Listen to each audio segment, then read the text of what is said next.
Queridos irmãos, boa noite. Que a paz do nosso Mestre Jesus possa reinar em nossos corações e que tenhamos uma noite maravilhosa juntos. O tema reservado para a noite de hoje é desse livro, Maria de Nazaré. Quem escreveu foi João Nunes Maia e quem o ditou foi um ser iluminado chamado Miramês. João Nunes Maia nasceu no dia 10/11 de 1923 em Glaucilândia, Minas Gerais, e morreu no dia 4/9 de 1991. Nesse intervalo fez um trabalho maravilhoso. Fernando Miramês de Olivídeo nasceu na Espanha e em 1649 chegou ao Brasil. Mas antes disso, ele teve algumas histórias bonitas em suas vidas, sendo que a primeira que se tem conhecimento foi quando menino ele chegou para Jesus e perguntou: Mestre, o que eu devo fazer para entrar no reino dos céus? E Jesus lhe disse: vai, vende tudo o que tem, dê aos pobres e me segue. Mas ele era muito rico e na hora acho que não estava preparado ainda e acabou que ele não seguiu dessa forma. Mas ele teve a oportunidade depois de se redimir e produziu coisas maravilhosas. Sendo que, ao ditar esse livro, ele pôde, no caso, transmitir o conhecimento que ele teve, porque ele conviveu com Maria, com Jesus, com José, com os profetas da época, com todo aquele pessoal daquela época. Então ele está colocando aqui no livro aquilo que ele viveu, aquilo que ele aprendeu e aquilo que as pessoas contaram para ele. Então a história começa assim. Primeiro, saber quem é Maria. Mariam, em aramaico, significa Senhora da Luz. Aramaico era a língua do pessoal, dos judeus daquela época. Maria nasceu em Nazaré, ao norte da região da Galileia, por volta do ano 20 a.C. Era filha dos colonos Joaquim e Ana. Mas como é que nós podemos ver, como que nós podemos entender Maria? Eu vou ter que ler um pouco, porque resumir 480 e poucas páginas em duas páginas e meia é difícil. Maria de Nazaré é um personagem sem par na história da humanidade. Espírito de alta envergadura, de sentimento puro, que escapa à nossa compreensão. E para compreender a mãe de Jesus, somente outro espírito igual a ela, ou seja, somente Jesus poderia compreender Maria e se manter no mesmo diapasão. Somente Jesus e Maria podem se sentir dessa forma, nesse mesmo diapasão. Maria nunca teve um pensamento contrário ao bem, sem nunca pronunciar uma palavra que fosse na faixa da imprudência. Não teve gesto algum que lhe fizesse desmerecer o título de mãe do Messias prometido pelas Escrituras. Foi exemplo de pureza. Ela teve contato com as maiores impurezas do mundo nas hostes políticas, na área religiosa e mesmo com o povo, sem se contaminar com as inferioridades humanas. Recebeu seu filho sofrendo a dor da incompreensão.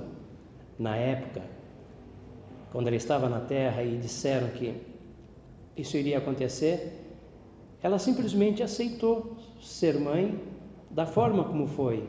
Ela não se preocupou se alguém ia falar, mas o que vão pensar de mim? O que alguém vai falar de mim? Não. Ela aceitou, porque ela tinha como missão. E ela era muito firme e muito forte naquilo que ela pretendia. Maria de Nazaré escreveu uma página de luz na história de todos os povos. Hoje vemos Maria de Nazaré como a rainha de todos os espíritos que trabalham na atmosfera da terra. Derrama sobre nós o mesmo amor que nos dispensou há mais de 2000 anos, chamando-nos de filhos. e servindo sempre de instrumento para a nossa alegria. Ela foi o anjo que se revestiu de carne no planeta Terra e é espelho para todas as mulheres do mundo. Então, como é que nós vamos entender a grandeza de Maria? Maria de Nazaré apagou a própria luz para acender a luz maior, porque era necessário que ela diminuísse para Jesus crescer. Da mesma forma, nós falamos aqui há um tempo atrás, de que João Batista também falou dessa forma. É necessário que ele cresça e eu diminua. Mas Maria, na sua grandeza, também pensou dessa maneira. Bom, antes de vir à Terra, isso foi só para explicar como é que nós vemos Maria. Maria, antes de vir à Terra, era conhecido lá com os irmãos da espiritualidade como Sofia. E quando ficou acertado a vinda dela à Terra para receber Jesus, ela ficou feliz, né? Já tinha feito um acerto naturalmente com José para se encontrarem aqui. E ela fez um comentário bem interessante, ainda lá na espiritualidade. Como está grande e o nosso tempo é curto, eu só vou ler a primeira parte. Eis que me entrego aos compromissos firmados com todo o meu sentimento de obediência para convosco. Naquilo que desejais de mim, quero que se cumpra a vossa vontade e não os meus anseios. Para mim constitui grande honra fazer parte da caravana da fraternidade, que deverá descer à terra para que o céu se faça nos corações dos homens. O meu ardente desejo era receber o brilho do grande mestre das estrelas. Há muito que alimento esse anseio divino no peito. Aspiro a ele, e me foi dada a oportunidade de, não somente vê-lo, mas conviver com ele nas linhas educativas por vós estabelecidas, no roteiro do mundo. Para mim, isso constitui acontecimento acima da misericórdia, isto é, o amor a me visitar o coração e transbordar o meu ser, numa esperança que se renova e me liberta. Daí ela termina aqui embaixo dizendo: sinto que vou ser uma mãe feliz para a felicidade de outras mães. Então, Maria estava pronta para vir à Terra. Aqui na Terra, quando nós vamos receber um filho, um sobrinho, um neto, alguém que está para nascer, nós, por carinho, pintamos o quarto, arrumamos a casa, deixamos bonito. Maria também, quando foi recebida, também teve esse privilégio. Aconteceu que, para receber Maria, a Galileia, que era vista pelo mundo espiritual como lugar onde ela viria cumprir a sua missão, passou a ser a zona de segurança. Foi feita uma limpeza em toda a atmosfera espiritual dessa região, que estava em preparo para receber a estrela de primeira grandeza. A Palestina passou a ser o ponto de atração pelo magnetismo que liberava. A atmosfera estava maravilhosa. Os ventos sopravam em várias direções. Havia no ar um perfume delicioso das flores ornamentais e das flores das árvores frutíferas. Os pássaros cantavam sem cessar, como se fossem uma sinfonia. Havia abundância de tudo.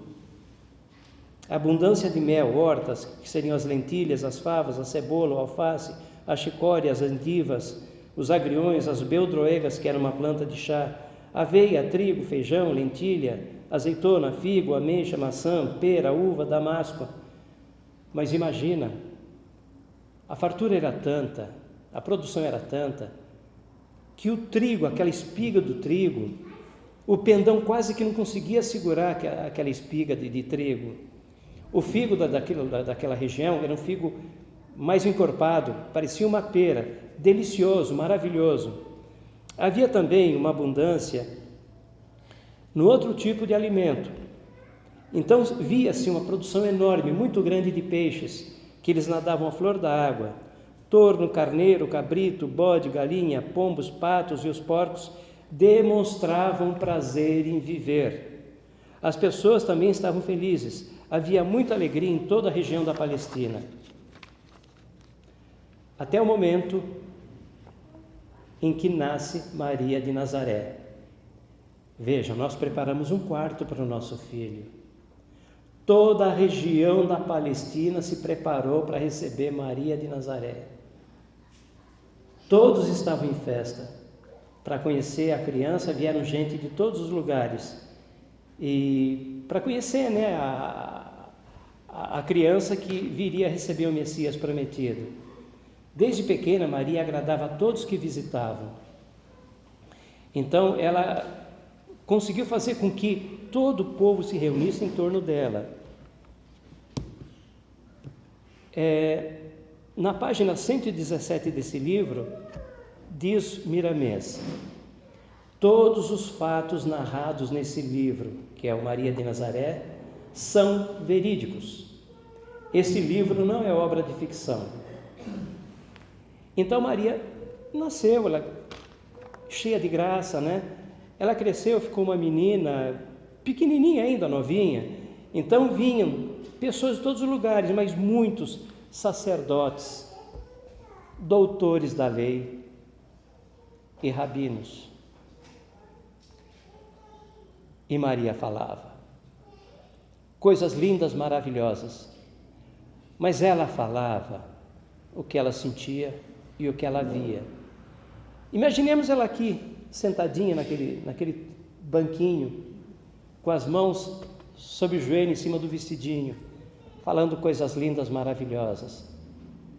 Mas os rabinos tinham curiosidades. Então Maria falava e eles ficavam maravilhados. Até o momento em que eles perguntavam coisas que era difícil para eles absorver, como por exemplo, dízimo. Maria começou a enfrentar problema ainda pequenininha.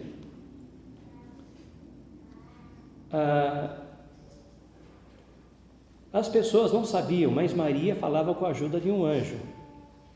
Então Maria começou a fazer esses contatos mais duros. Então Maria fala sobre cobrar dos pobres valores que eles não podiam pagar. Enquanto os pobres ficavam cada vez mais pobres, os sacerdotes e doutores da lei ficavam cada vez mais ricos. E esses comentários de Maria encomendavam demais aqueles senhores que não suportavam o peso das verdades. Certa vez o sacerdote disse: ao meu ver, ela fala com a boca de Deus e nos instrui com a sabedoria dos anjos. Os rabinos começaram a interrogar Maria, que com apenas 7 anos lhes transmitiam muita sabedoria, mas algumas palavras mais duras e ensinamentos incomodavam demais os rabinos, principalmente a riqueza. Dessa forma, os pais, Joaquim e Ana, começaram a ficar apavorados. Era difícil para eles imaginar o que podia acontecer com a nossa menina, com a nossa filha. Está difícil. Eles estão perdendo o controle, nós não sei o que vai acontecer. Ela fala coisas que a gente não imagina, e algumas coisas vai direto contra as pessoas que hoje detêm o poder. Então, um rabino, uma pessoa especial chamada Azedã Moan, resolveu levar Maria para a escola do templo em Jerusalém, para se instruir. Era importante que ela se instruísse. Lá ela conhece Eliseba, que seria a pessoa encarregada de ajudá-la, também conheceu Lisiane, que seria sua companheira no quarto nos estudos. Maria foi bem recebida na escola, mas ser bem recebida na escola é uma coisa. E as colegas começarem a olhar Maria, algumas, começaram a olhar Maria de forma diferente, por conta das coisas que ela falava, por conta das coisas que ninguém jamais imaginava que uma criança, uma menina pudesse dizer. Então, quando foram os doutores da lei na escola para conversar, ela continuou mantendo a mesma forma, o mesmo tratamento. Isso começou a incomodar as pessoas e algumas colegas começaram a ficar com muito ciúme por conta de tanta notoriedade. Mas, como ela estava começando a ficar com problema no templo, os rabinos chegaram à seguinte conclusão: era melhor deixar Maria no templo do que ela ficar no lugarejo onde morava ensinando as crianças e adultos E para eles era pior, porque as coisas que ela falava ia demais contra o que eles pregavam e o que eles faziam naturalmente. Até chegar o momento que eles devolveram Maria aos pais, porque estava difícil ficar com ela lá. Estando em casa Maria, ela recebeu a visita dos essênios, que era uma fraternidade da época, né? Essênios naquela época, depois Cavaleiros Templários e agora maçonaria, que é a sequência. Então, o pai Muni, que era uma pessoa da fraternidade, fez uma proposta de levar Maria para o Monte Carmelo, lá na escola dos essênios. E os pais ficaram maravilhados, a ideia era fantástica, maravilhosa. Maria não podia ficar lá naquele momento. E eles foram para lá, ela ficou maravilhada com o local. Inclusive Maria achou mais interessante que ficar naquele local, porque o clima, a atmosfera era bem melhor do que na escola onde ela estava. Então para ela começou a ficar bem mais interessante. Terminou os estudos, já mocinha, ela volta para casa. José, Ben Jacob entra para a fraternidade dos essênios. E em pouco tempo José, estando lá, produziu, estudou e mostrou várias qualidades. Então comunicaram a ele que iriam lhe apresentar uma noiva. Então o pai Muni recebe Maria e os pais no templo de Monte Carmelo e comunica sobre a novidade, que escolheram o noivo para Maria. José encontra-se pela primeira vez com Maria, foram apresentados para o pai Muni, que falou sobre a qualidade de ambos e a missão que teriam pela frente. Foi um momento maravilhoso onde puderam até se lembrar do compromisso assumido lá, antes da reencarnação. José se sente muito feliz e só pensa em Maria o tempo todo. Eu acho que aí não foi só José, né? Eu acho que todos os homens, quando conhecem a sua Maria, fica assim. O dia inteiro, o tempo todo, a semana inteira, o mês, o ano todo pensando na Maria dele. Maria era bem superior espiritualmente a José, mas isso não incomodava Maria, só José que sentiu um pouquinho a claridade dela. Começaram os preparativos para o casamento, estavam todos felizes, a festa durou vários dias, como era o costume da época, mas naquela época, como eles eram novinhos, muitas vezes eles não moravam junto logo de cara, eles só iam morar junto depois de um tempo. Mas aí aconteceu aquela história que nós conhecemos. Eles já estavam casados, estavam naquele clima de festa, quando o anjo Gabriel chegou até Maria e falou: salve, agraciada. Ela não entendeu muito a saudação e ele falou: encontraste graça diante do nosso Pai e conceberás e dará luz a um filho, tal, explicou toda a história e ela ficou maravilhada. Eis aqui a serva do Senhor, faça-se em mim conforme a sua vontade.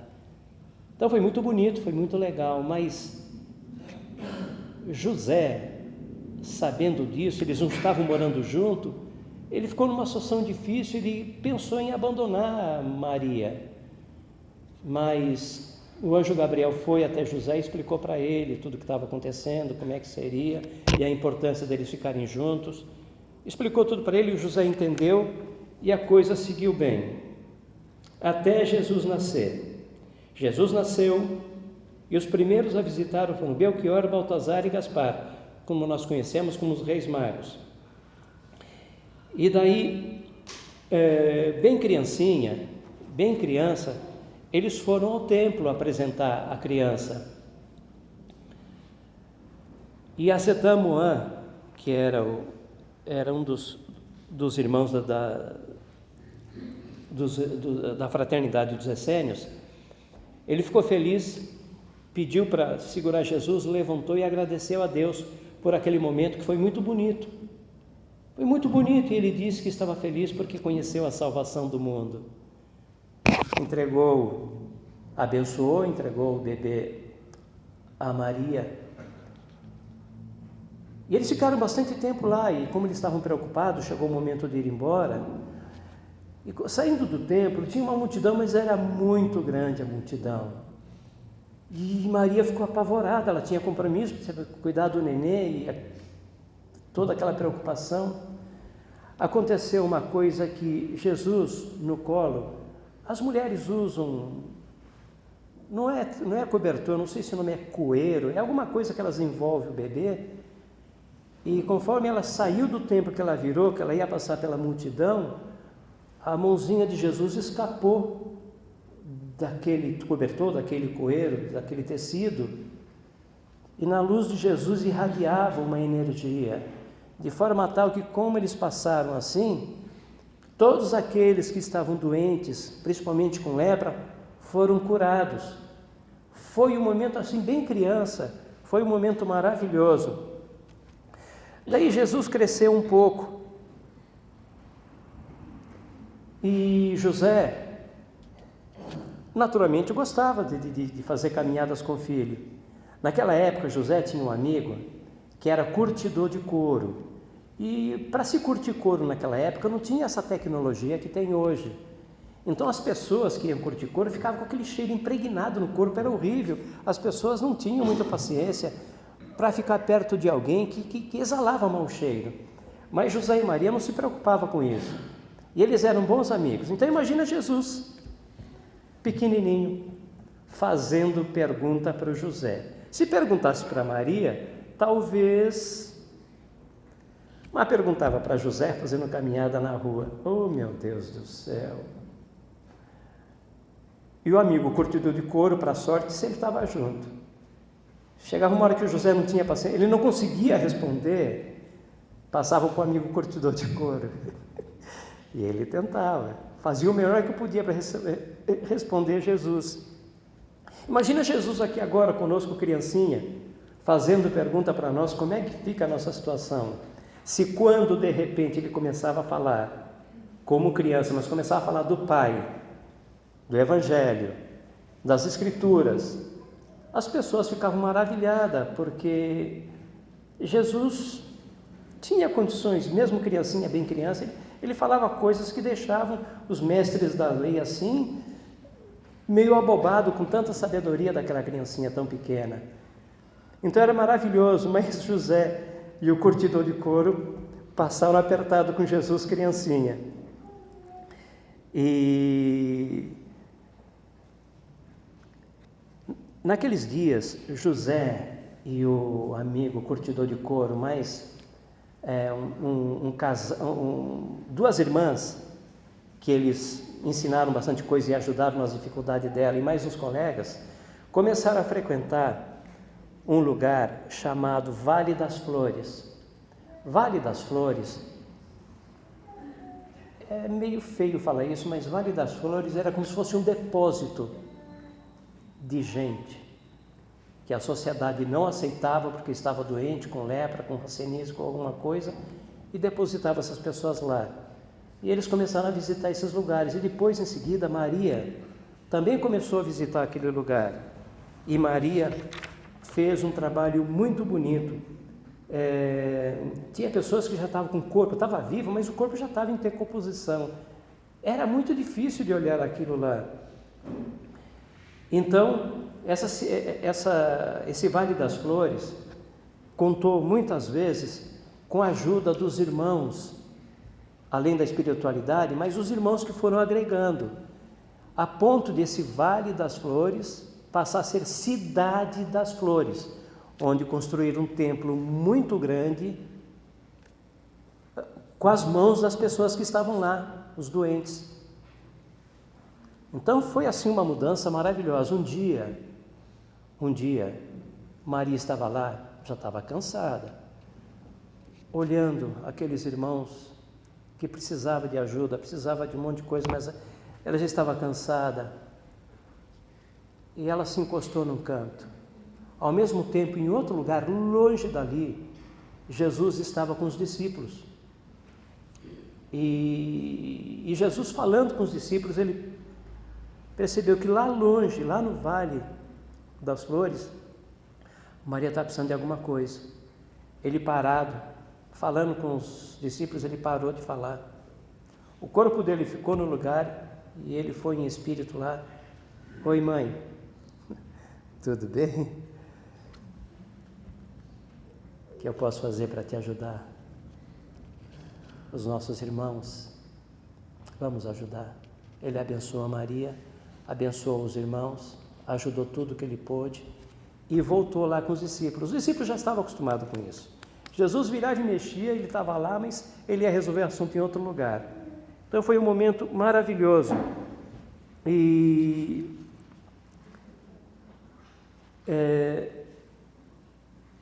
a história então seguiu, como a gente conhece. Jesus foi embora e Maria continuou. Maria continuou fazendo um trabalho maravilhoso dela, até o dia que ela se cansou.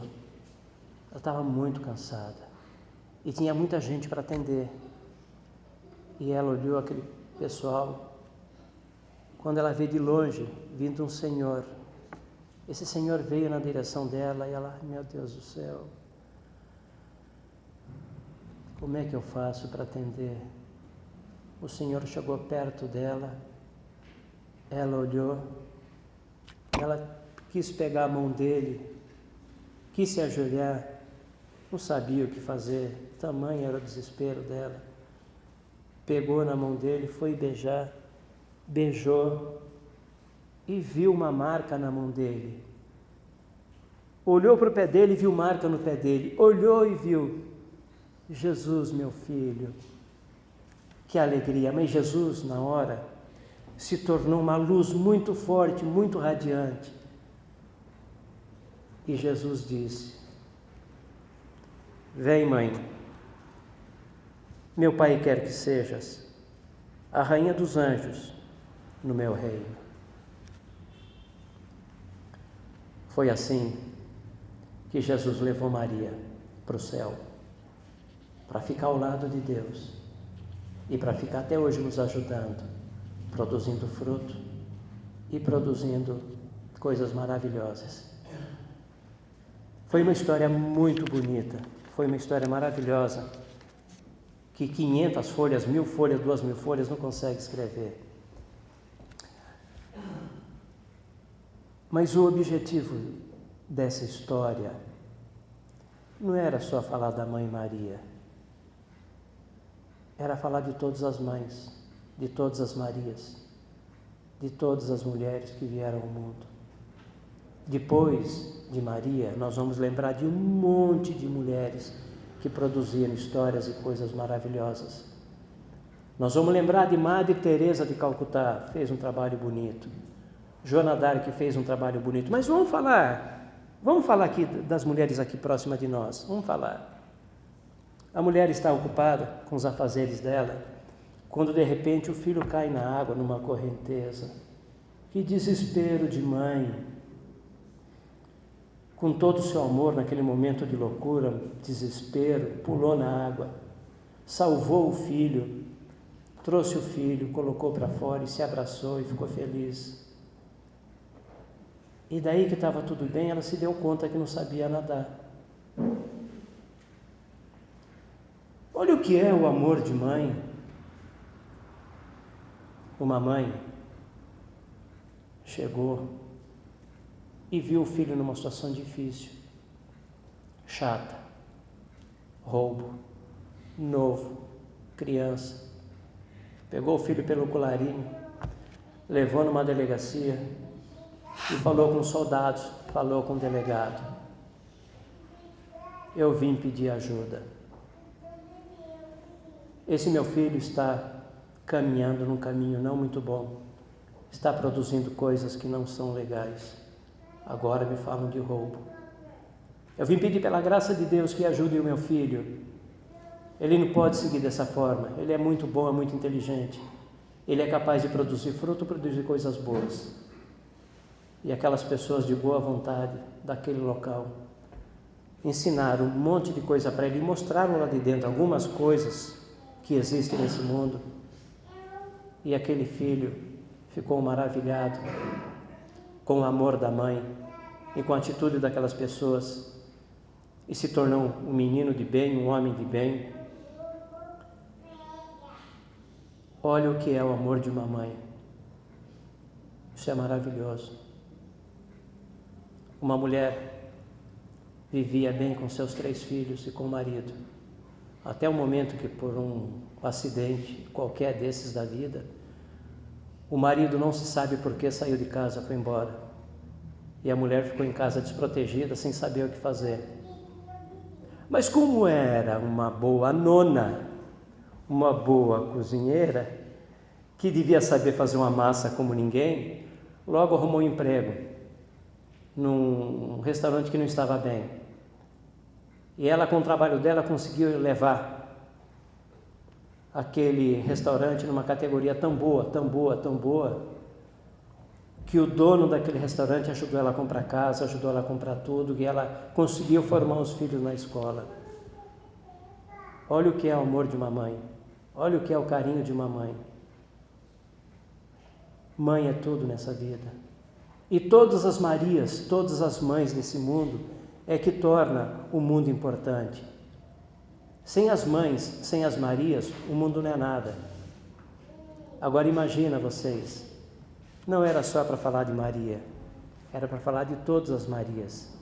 Essa casa foi construída porque uma mãe, uma mulher, assim o fez, assim o construiu. Por isso, eu quero unir meu coração ao coração de todos os homens para dizer uma coisa para vocês, mulheres.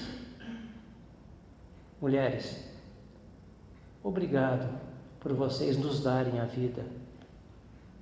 Mulheres, obrigado por vocês nos ensinarem tudo sobre o amor. Mulheres, obrigado por vocês existirem e nos tornar homens felizes. Que Deus abençoe a todos. Graças a Deus.